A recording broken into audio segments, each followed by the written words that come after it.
is my ice cream bean plant. This from seed. Nabili ko lang din siya, pero from seed siya. So, ito na siya. Oh. Ang dami niyang new growth. So, ayun pa. Then, ayun pa. Ayan. Actually, pinutol ko to dito. So, yan. Pinutol ko yan dyan. Then, nag-stem out na siya dito. Stem out dyan. Then, yung stem out siya, naputol ko na ulit dito. Same here. Pinutol ko ulit para hindi siya tumaas kasi naka-ano lang to eh.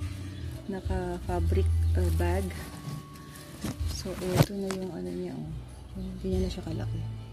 I think 1 year na to eh. Ayun, to 2024.